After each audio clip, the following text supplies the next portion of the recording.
All right, we are live, but we're going to let it breathe, baby, just for a moment here. Bring on Facebook, bring on these Instagram folks that we're getting to know. It's been great seeing that channel grow for us.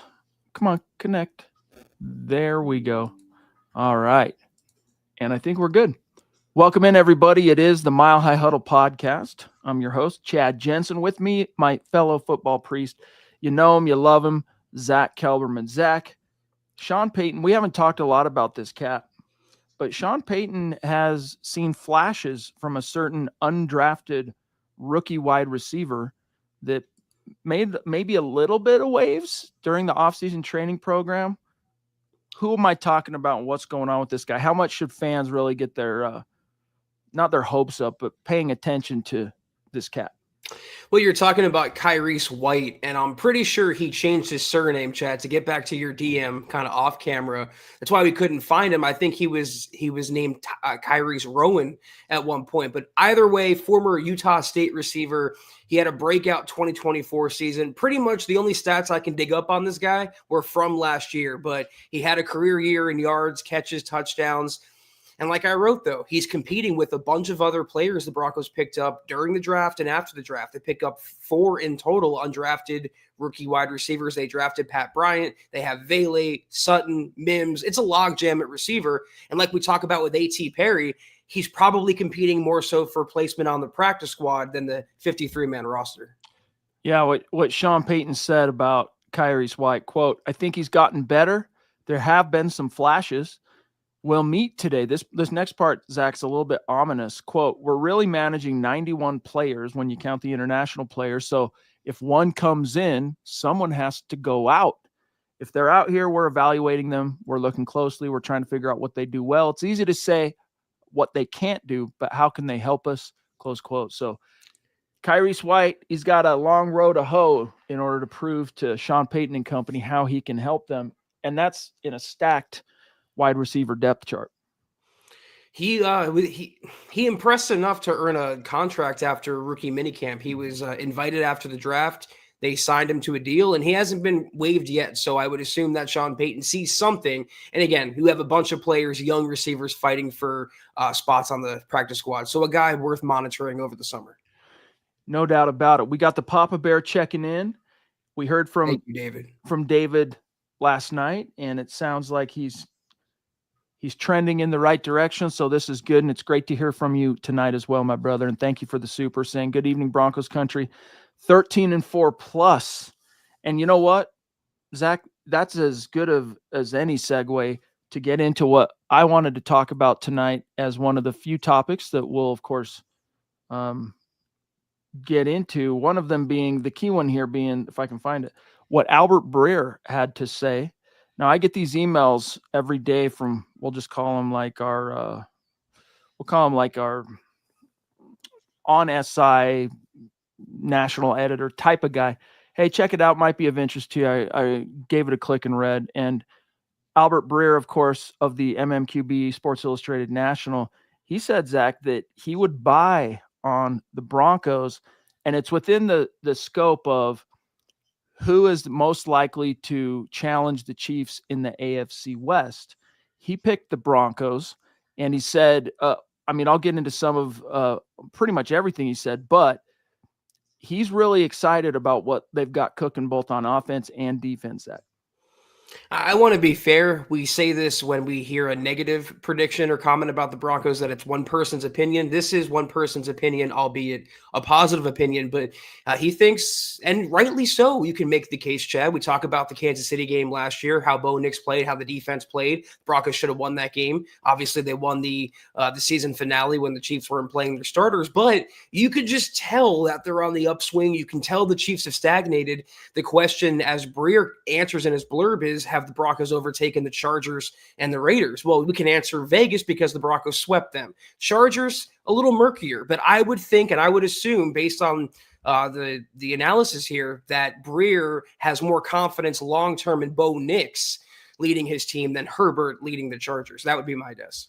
Here's what he said, quote, Bo Nix had an offseason that only steeled belief in Denver that he will take another leap in his second year with a young ascending group of wideouts and ancillary pieces, Evan Ingram and RJ Harvey, added around him. The defense, in my mind at least, might be the NFL's best, with a young core of edge rushers, Nick Bonito, Jonathan Cooper, and corners, Pat Surtain, Riley Moss, and rookies Ade Barron in place, and middle of the field thumpers, Talanoa Hufanga and Dre Greenlaw coming aboard from the San Francisco 49ers. So there's a lot to like, and there's Sean Payton calling the offense and Vance Joseph calling the defense for a third year. He goes on real quick, Zach, to say, quote, beyond that, I've seen the way Payton's Broncos work and the culture built in Denver. I saw the gassers they run and the 2.5-hour practice they scheduled, and it's hard for me to see a group that's bought in the way this one is to backslide after a breakout or breakthrough, 10-win season last year. And he basically closes by saying, I'd buy on the Denver Broncos. So he's picking up, Zach, really what we've been putting down through this offseason. And it will be interesting to see, like you said, what's Jim Harbaugh and Justin Herbert and those guys going to have to say about it. And let's not sleep on the Las Vegas Raiders, upgrades in head coach, upgrading quarterback. They're going to be a pest. Are they going to be a huge factor in the AFC West in terms of competing for the crown? I doubt it this year, but the Raiders, Zach, are going to be a little bit of a problem in the sense that, any given Sunday, they are better. Broncos are only a year removed from being unable to find any which way to beat them for whatever it was, 3+ years straight. I do appreciate Breer saying that he doesn't anticipate the Broncos backsliding. I've seen so many predictions of Denver having a worse record, kind of like we saw the predictions last season. Even Sean Payton commented, I never had fewer than 7 wins in a season. I've seen them, 9-8 and 8-9 predictions. So I do appreciate Breer positioning the Broncos as a team on the rise. And their defense, we talked about Bo Nix and the offense. Well, the Broncos led the league in the NFL in sacks. Chargers didn't. The Raiders did it. They got better in those areas. They led the league in a lot of different metrics too. So you're talking about a team on both sides of the ball that's pretty complete, and that's what his analysis reflects. Roy, thanks for being with us tonight, Big Dog, on Facebook. He says, hey there, Chad, Zach, and Scott. Now the abyss of the offseason. And an abyss it truly is, but we'll get through it together, guys. We'll shine a light. William on YouTube saying, can't believe you guys are at 31,000 subscribers. When I got here 4 years ago, I think you were at like 8,000 or 9,000. Yeah, dude. I recall, Zach, when we hit 7K, we had a big kind of celebration episode and a big outpouring from the community then. And yeah, that was probably a solid 4 years ago. And oddly enough, the channel's grown a lot this off season. And I don't know if it's because of what you guys know, this isn't new, how consistent we are. Pardon me, on the live streaming, right? If it's not 7 days a week, it's at least 6 days a week we're live streaming, plus a couple of morning live streams throughout the week. That's always helpful, that consistency. But Zach, maybe it has something to do with all the vertical video we've been putting out lately, bringing people in. That, as much as it pains me to say it, those shorts and the vertical video format, whether it's YouTube, any of the meta channels, TikTok, that's the way the social media giants seem to want us to lean, the direction they want us to lean. But our first love is and always will be these live streams. It's adapt or die in the digital world, especially in our business. And yeah, William, we appreciate you paying attention. We appreciate each and every one of you making that happen for us and sticking along with us. We have really exciting plans this summer that we are, anxious to unveil with you. And we anticipate our numbers rising a lot more. We just got to get to training camp, baby, and we'll get there. The Rock checking in. What's up, brother? Great to see you. Thanks for checking in, throwing down some stars. Mile High salute back at you. Good evening, Chad and Zach on the Mile High Huddle podcast. Go Bo Broncos. And he's saying, let them hate. Whoops. It moved right as I clicked it. Mike, what's up, buddy? Ronk saying, let them hate. And Roy saying, Ronk. Ronk. I love it, dude. So you guys tell me. We're all, Zach, here pretty much for the most part true believers in the sense that we feel like this is really the year that the Broncos, for the first time since Peyton Manning was calling the signals in Denver, this is like the year the Broncos can really go toe to toe and not just defeat the Chiefs, but leapfrog them for AFC West supremacy. Because we already know, Zach, head to head, Broncos are there. They're on the level with the Chiefs. It's just a matter of, is the talent and the coaching and everything, that gumbo, has it kind of what do they call it? Emulsified and come together to a point where, wins more games than they lose, so that when you get to those Chiefs matchups, they're all that more meaningful. In the same way, Chiefs, man, the Broncos the last couple of years, as great as the inroads have been, Zach, they could have beat the Chiefs, swept them both years, and they still wouldn't have won the AFC West just because of how the other games outside of those head-to-heads shake up. So a consistency factor. But as Breer was talking about, I don't see a team that had that kind of a eureka season last year and all those steps forward, all of a sudden regressing back to a pre-Peyton mean. A team that's gotten markedly better, too, over the course of the offseason on both sides of the ball. And I'll make my addendum here. Genuinely, Chad, you and I both believe the Broncos can contend for the AFC West this season. We both believe they can make a deep playoff run, but we don't want to just talk about it. We don't want them to just talk about it. They have to go out there and show us. They have to go out there and prove it. They have to go out there and show that it wasn't just a one-year wonder. Bo Nix has to prove again that he's the franchise quarterback, and Sean Payton has to prove that he can take the Broncos beyond just the wild card round. Exactly. It's going to be fun to see how it shakes out. And Big Earn, what's up, dude? Good to see you tonight on Facebook. Broncos country only. Amen to that, dude. We got Ryan checking in from DeKalb, Texas. DeKalb. What's up, dude? Good to see you. Austin Dorf's in the house. He had a comment earlier. Let me see. He says, well, if the Broncos are finally receiving some recognition for their improvements in talent through better drafting, I say it's about time. Yeah, and that's the thing, Zach, is there are a few exceptions to what I'm about to say, but for the most part, the NFL at large, meaning national media, they're not sleeping on the Broncos. Pro Football Focus is the outlier that can't get its story straight through kind of incongruent opinions and rankings and whatever you want to call it, their grading system. We've long lamented, it's been a thorn in our side. I wouldn't say agonize. We chop it up. We talk about it. We commiserate about our frustrations relative to PFF, but only because it's been the off season and there hasn't been a lot to talk about. So when things like that come up, why not? Let's talk about it in the chat. Overall though, Zach, I think the NFL at large has woken up to the Broncos, and that's not something new from 2025. That began late last season. Based on what I've seen, it's not solely PFF, though, that continues to slander the Broncos. I don't mean to, come off like the victim speaking on behalf of the Broncos, but I saw the 33rd team, for example, ranking Sauce Gardner ahead of PS2. It's like, bro, just look at the film. I mean, this isn't 2022 anymore. This is 2025. But just like when we hear something positive, when we hear something negative, it doesn't really matter too much to me. It's on the team to go out there on the field and win football games on Sundays. MBLE Test saying you're here for all the latest and greatest Broncos news. Me, I'm here to partay. That's how, what was his name? Sinbad, the comedian from the 90s. Remember, did you ever see Necessary Roughness? You got to see it if you haven't, Zach. It's a funny show. It's from the 90s, but it's a football movie. Partay.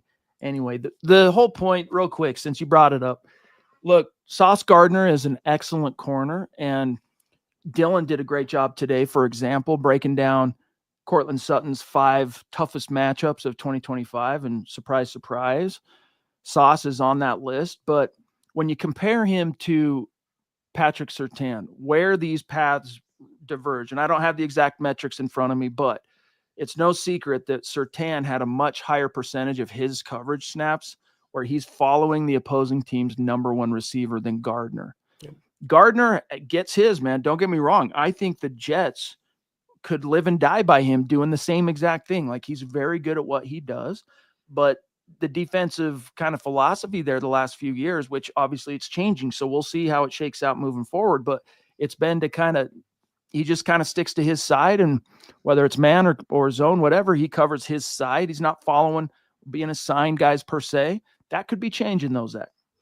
Sauce also gets very handsy with his receivers, and he relies on physical contact in order to be effective. Go back and rewatch the Jets-Broncos game from a couple seasons ago when he was mugging Courtland Sutton. Listen, Sauce is a great corner. He's top 5, maybe even top 3. He's just not the best corner in the NFL. That distinction belongs to the Defensive Player of the Year, Patrick Surtain II. We are stoked to have you guys with us. As Dylan is reminding, make sure you hit the like button while you're with us. hit the subscribe, help us continue to climb. We want to crack 50,000 subscribers in the 2025 football season. We think we can do it with your help, but only with your help. Thank you for that reminder, Dylan. We also have Ern backing me up here. Awesome football movie, Necessary Roughness, Partey. Yeah, I don't remember the actor's name, but the guy from Quantum Leap, I'm dating myself here. I think he's in like one of the NCIS's Modern Times, but the dude from Quantum Leap is like the lead actor in that, and it's just a good Rob Schneider's in it. You know, the whole Fumbleaya, Fumble Rooski. That's where it came from, was that movie. So check it out if you guys haven't watched Necessary Roughness. I don't recall it being. I'm pretty sure it's family friendly from what I can recall. So check it out. Scott Bakula, that's what it is. Scott Bakula. Bakula? Like Dracula, right? Yeah, Bakula. That's yeah. That's right. Jason Bateman's in it. Jason, he has a nice little storyline. Kathy Ireland's in it. It's a good show, Sinbad. Check it out. Ryan says, we won't know for sure until we get between those white lines, but I am for sure excited for the moves we've done this offseason. Yeah, Breer mentioned what the Broncos have done. He didn't spend much time that I can recall talking about Dobbins, but the new pecking order, Zach, at running back, I think we know it's pretty safe to say, even though if you look at the reps and who's the first running back getting a handoff in practice or who's the first guy in there with the ones, Harvey still has some ground to make up to quote unquote win it. But we all know when it's said and done, especially the way he's trending based on what we've seen from him in the offseason, that 1-2 punch followed by, we'll call it a, I don't know, what would you call it? Like a hook or something is the third punch. There'll be 3-4 guys involved, but how often are you going to dress 4 running backs in a game? Sometimes, not all the time. So that committee approach, I think it's pretty top heavy, and it's going to be 1-2, Harvey, Dobbins in one of those. I'm not sure which order, but Harvey and Dobbins. 1A and 1B, and they're interchangeable, depending on the matchup, the down, the distance, everything like that. The only question in the backfield now is who is running back 3 and running back 4, like you alluded to. And we already have that answer more than likely with Estime and McLaughlin. Something worth monitor, though. I also saw the Denver Post had a nice article on McLaughlin. He said that he was mad at himself for all the yards he left on the field as a rusher. So he's a very motivated player. You could see why Sean Payton trusted him so much last season, Chad. And I would think that he has a spot on the 53 pretty decently secured. I do too. I think nothing is guaranteed with the exception of like first and second round picks. Even Sean Payton has a history. He's cut top 100 picks, but not till after like the first year, like maybe going into year 2 type thing. But Jaleel McLaughlin wasn't a draft pick. We know this. He was an undrafted guy, but he's been treated like a draft pick in terms of his value to the team. But he went and earned that from being the first guy there. Even when Russ, I'm going to prove it, I'm the guy, I'm Mr. Franchise quarterback. He couldn't beat Jaleel McLaughlin to the building every day. And Jaleel was also the last guy to leave. We heard about that a lot from Sean Payton, just marveling at this back when he was an undrafted rookie, at his work ethic. And obviously it made the impression, and it translated to his opportunities in the preseason. He made the most of them. So he's been a fixture, Zach, the last 2 years. This is his 3rd year. I really don't think it's going to change. Barring an injury or something, I don't think it's going to change. Those top 4 guys are pretty much set. I think they're going to give it one last go around with Audric Estime as a kind of a being asserted by the coaching staff as part of this thing. Even though he's not going to be 1 or 2, he's going to be given opportunities. If he isn't able to make hay with him this year, they might look elsewhere in the next offseason. But it's the guys with the worst, that probably aren't sleeping so good between now and the end of August are Tyler Bidet and Blake Watson. I don't know that McLaughlin will ever be a starting running back in the NFL or with the Broncos, but there's a lot of utility to what he brings to the table, his scat back qualities, his speed, athleticism. He can catch, he can run. I do think Sean Payton will find a way to use him, even with Dobbins and Harvey in the fold. Glenn checking in from down under, giving everybody props for Father's Day. Really cool, buddy. Thank you. That was yesterday, of course, which he knows, but he's just saying, hope everyone had a great day. Absolutely pumped for real practice pads, contact, routes, schemes, and seeing the dynamic hashtag state of being. MHH for life, Broncos for life. Great Scott Chad Iman future. What is it? Wait, what am I? Great Scott. Oh, that's right. Chad, I'm in the future. Exactly, dude. That's it. Sometimes I'm a little slow on the uptake, but I eventually catch up. Thank you, Glenn. Yeah, thank you, buddy. Tonight, guys, we'll probably keep it relatively short. So anything burning on your mind, topics, questions, supers, get them in the chat relatively early. Zach, I'm going to bring up something. So I touched on this yesterday, but Joe Lombardi, first of all, when the Broncos signed Dobbins, you couldn't really get Sean Payton to say much. He had to kind of be pestered about what he liked about him, why they signed him. And I'm talking about after they signed him.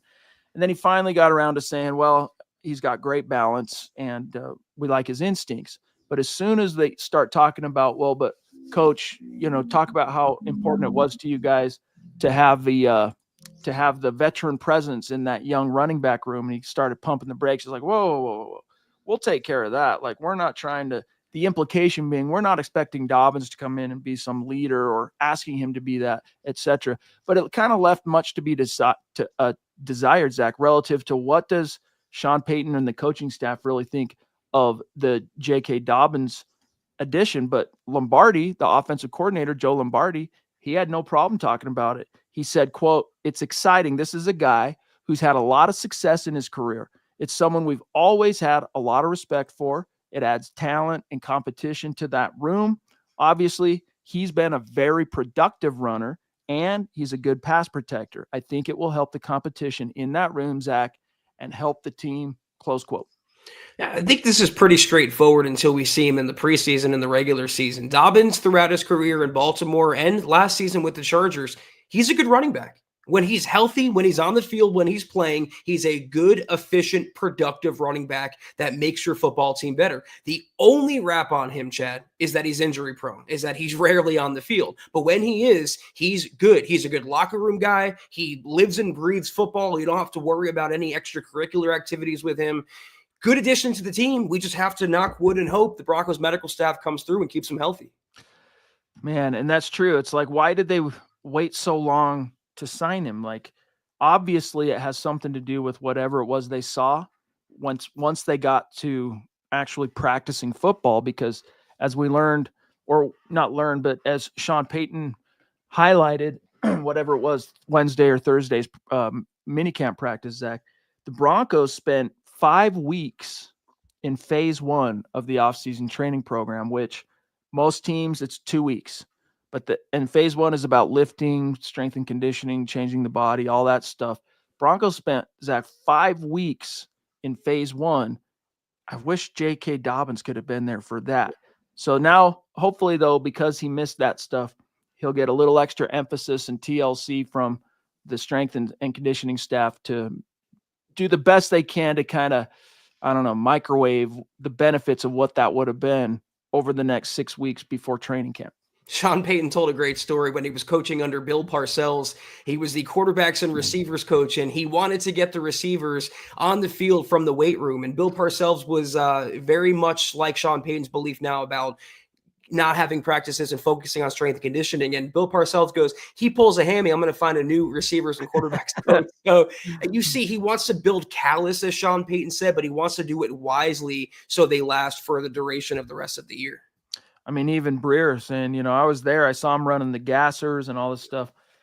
So yeah, that's definitely part of the culture, is we want to keep you healthy and build that callus. That's a good way to put it. Taylor, what's up, dude? Thank you for the super chat tonight, my brother. Really appreciate you, big dog, saying we are going to take the West back and be on top. Man, I remember in the Peyton Manning days, in the end of season or season in review capsules that Broncos PR department would send out to us. It would have the list of total number of division titles by team, and the Broncos were way out in front of the next best team with the next most, which was the Kansas City Chiefs at that time. But Zach, 16, 17, 18, 19, 20, 21, 22, 23, 24, 9 straight division titles. The Chiefs now have, I can pull it up and show you what the difference is in terms of the actual numbers, but they have usurped the Broncos for the most division titles in AFC West history. And now let's see, how many Super Bowls has Mahomes won, dude? I'm starting to lose count. 3 or 2? 3. 3? And that's right. Hold on. Let me double check this. Hold on. Let me check something real quick. I want to make sure I'm not talking out of turn. Because the reason I'm not certain of this, guys, is my brain blocks it out because it's the in Chiefs. 19 and then back to back. Yeah, 3 times. So, and then they had one before that with pardon me, Lenny Dawson is back whatever it was, the first 2 or 3 years the Super Bowl existed. So they also now have the most Lombardi trophies, Zach. So the Broncos got some catching up to do. Starts 2025.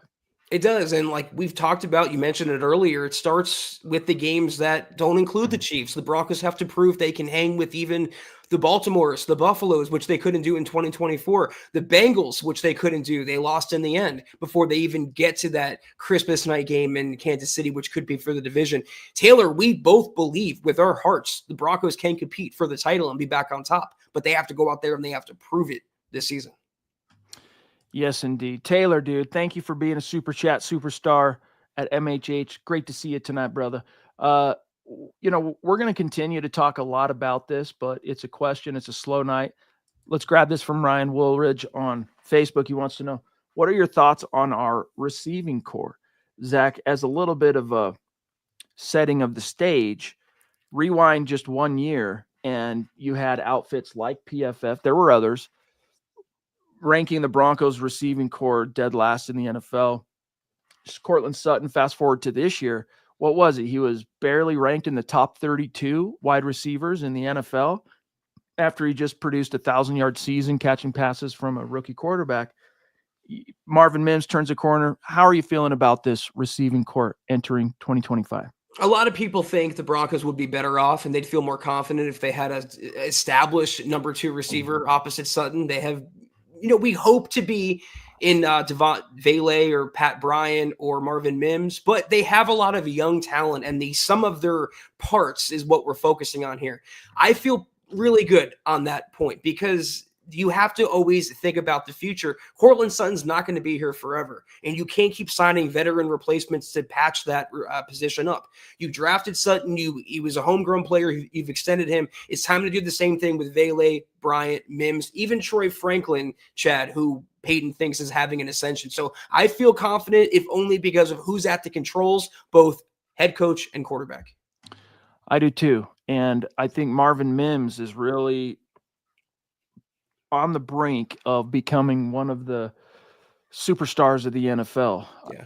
The Broncos figured out the code. He figured something out last year. And what's so weird about that is how it started. It started by working him in as a running back decoy. Not to say he didn't take a few carries, Zach, at running back. He did. But it was mostly as a decoy. And it started, no coincidence, in that road game against the Chiefs where the blocked field goal at the end. But Marvin Mims, it unlocked something, and that dude is clearly wide receiver 2 for the Broncos. It's like, who's going to be wide receiver 3? I think the leader in the clubhouse today is Devon Vele. But, dude, Pat Bryant's had one heck of an offseason. Troy Franklin, I'm not sure quite yet, Zach, what to believe because we've heard a lot of good things. Sean Payton has complimented him. But in fairness, it's because he keeps getting asked about Troy Franklin. So it's been a consistent topic of conversation. I want to see it from Troy. I want to see him be more consistent, catching passes over his shoulder, tracking the ball. Those are a couple of things he really needs to work on. But his ability, Eric wrote about this today, and I'll concur with him. He talked about how, let me find this little stretch here where he talks about his speed, look, vertically to like take a top off a defense. Marvin Mims can run like that, but something about Troy Franklin's, the way he paces, his route running, could be a much, much more dangerous tool than he was last year if he can just get that tracking of the ball, over the shoulder stuff down, man. Sky's the limit. Talent's undeniable, but the hands do scare me a lot. And in hindsight, Chad, I'm really happy the Broncos drafted or reached for Pat Bryant in the 3rd round. We don't have to worry about his hands. We don't have to worry about his route running. He's participated in OTAs. And unlike Vele, mandatory minicamp, he looks like he's progressing nicely. So let's say Franklin doesn't take that step forward. Let's say Vele doesn't. They have an insurance policy now. So that's why I said earlier, the sum of their parts gives me confidence anyway. And let's not forget about the living legend A.T. Perry. You know, let's not overlook your boy. But here's what Eric wrote today. I thought it was apt. He said, quote, while Marvin Mims Jr. has shown to be an explosive threat, Franklin brings something to the offense the Broncos still need, which is why it's so essential for him to develop. Franklin has the speed and pacing to push defenses vertically, which can help open up Sean Payton's offense underneath. The other receivers can then work with more space, which better suits their skill set. I would say that also goes for Marvin Mims, man. If you have a little bit more space created underneath and you have speed demons and twitchy athletic guys like Mims, like Evan Ingram, like RJ Harvey, all of a sudden that can exploit that space, that's a recipe for success, which is why it actually is quite crucial for Troy Franklin to really kind of turn a corner. And it's no secret, every position's a little bit different, but by and large, most NFL pros, Zach, they make their biggest developmental leap going from year 1 to year 2. So hopefully that includes Troy Franklin. He doesn't have a problem getting open. That's the least of his issues. He gets himself open with regularity. It's just catching the damn ball. Yeah. And once he learns to do that naturally, like you said, Chad, sky's the limit. I'm trying to find where I had that, where the Broncos listed the all-time. Maybe they stopped putting it in their end-of-season capsules because it's become so embarrassing, but I'll find it here in a minute. Yeah, Glenn says, look, we have the Chiefs measure and number with last year's squad. This defense is going to roll into their house on Christmas, steal their passes, ransack their routes, and fill up our sack bag. It's more important we beat or improve against the Ravens, Bills, and beat the Bengals, Chargers. Zach, you're here hearing him. You're pounding the table for Glenn. Yeah, it's a point that we made earlier. It's a point we've been making since the schedule came out, Glenn, that it's not just the weeks against Kansas City. It's week, 5 or 4 against Philadelphia, for example, as a measuring stick. It's the rematch against the Bengals. It's the games against the Chargers, who swept the Broncos last season. They have to prove they can hang with the big boys, and the big boys club is not exclusive to just Kansas City. There's a few others in there as well. Yeah, this year you don't have to play Baltimore. You're like, yeah, but you got to play Philly. So it's like, hey man, these are the litmus tests now to see if you can hang. I mean, the Chargers, think about this. How many games of the 17 are against 2024 playoff opponents? Chargers, that's twice. Chiefs, that's twice. So 4 out of the gates just in the AFC West, plus the Eagles. So there's 5. Plus the Texans, so there's 6, plus the Commanders, that's 7, Packers, that's 8. I think that's it. So 8 of their 17 games, Zach, are against playoff opponents, and that's where, and I'm encouraged by this.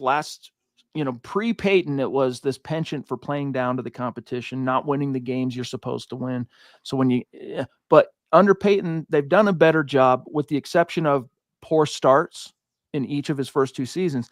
They have done, Zach, a better job of not kind of punching down, so to speak. They take care of the games they're supposed to, and they rise to the challenge of some of the stiffer opponents. Even though, like last year against the Bengals, who ended up just barely missing the playoffs, came down to the wire, forced it to overtime. They still came up short, but they're at least throwing down. They're at least coming dang close to winning those games. Sean Payton also talked about the fact they have to start faster this season. They can't be 0-2 or 1-3. And fortunately, schedule makers gave them a break with the Titans and the Colts weeks 1 and 2. The only point I'll slightly nitpick here, Glenn, is the fact that you say it's more important that you beat the other teams. It's equally important you take care of business against Kansas City in your head-to-head matchups. You got to go in there, like you said, on Christmas night and ransack them and show the entire world that it's the Broncos division now. William wants to know any idea where we are cap space wise? There's quite a few free agents that could fill some question marks or depth, like Jermaine Pratt, the linebacker. He signed with the Raiders, I believe. Who did? Pratt? Pratt, yeah. Let me see. Jermaine. I liked him coming out of US or UNC. Let me see. Yep, signed with the Raiders. But to answer your question, the last time I checked, let's pull it up. Hold on. I'll tell you exactly where the Broncos are on the salary cap. Let me just verify that they've got over the cap has. Do they have Dobbins in here yet? I don't think they do have Dobbins in here yet. So let's minus something like we'll just call it 3 million to be safe. So pre-Dobbins signing, 16.2 million in available cap space. And so you're going to be like, we'll just call it roughly 13 million. You got to get to training camp, get through that war of attrition. There will be injuries. I'm touching wood as I say this. Hopefully it's not to anyone key. And even if there aren't any injuries, okay, God bless, let's hope. Still, you're starting to get in training camp with the hitting and the elevation and intensity and the pads and everything. Coaches in the front office, Zach, they start getting a better idea of how the old team's shaping up and where the weaknesses are, which depth charts need this, that.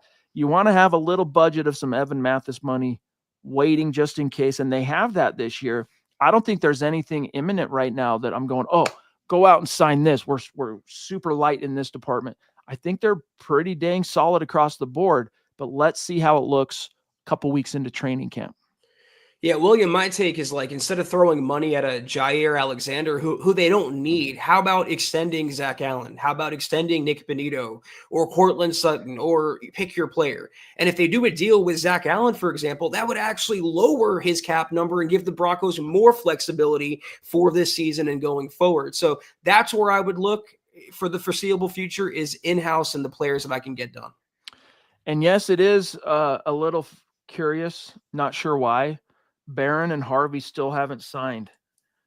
What's the latest you heard on that, Zach? I haven't heard anything. I think they have deals in place, like injury or insurance protections in place that allows them to practice without signing their contracts, but they have not put pen to paper as far as I know. Yeah, still unsigned.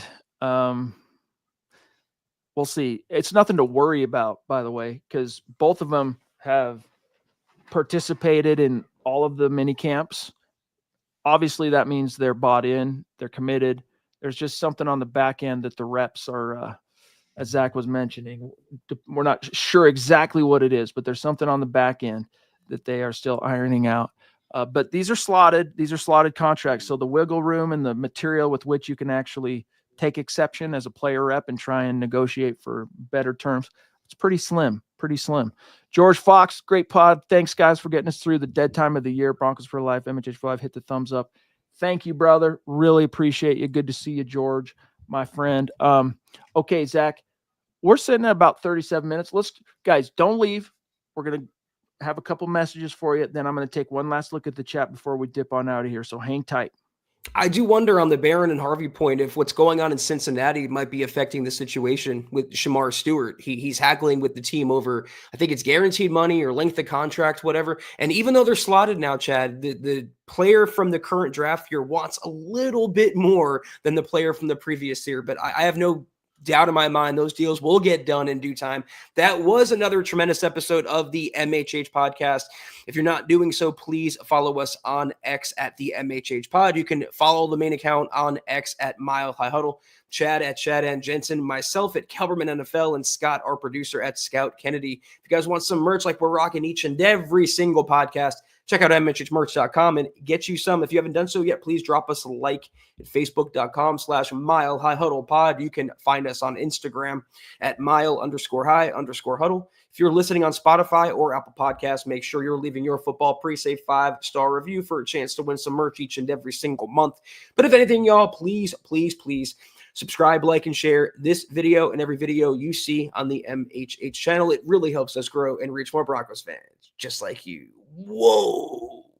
Holy crap, dude. What the Sam Hill? Chris? Okay. Chris, thank you. We're talking about like nuking my brain right now, dude. I'm going, okay, I'm like already thinking, okay, well, let's kind of like wind it down, get out of here. Kind of been a quiet. Whoa, Chris, dude, by the way, July 20th, Bridge the Gap in Vegas, dude. The tail end of the off season for me, having fun with the band.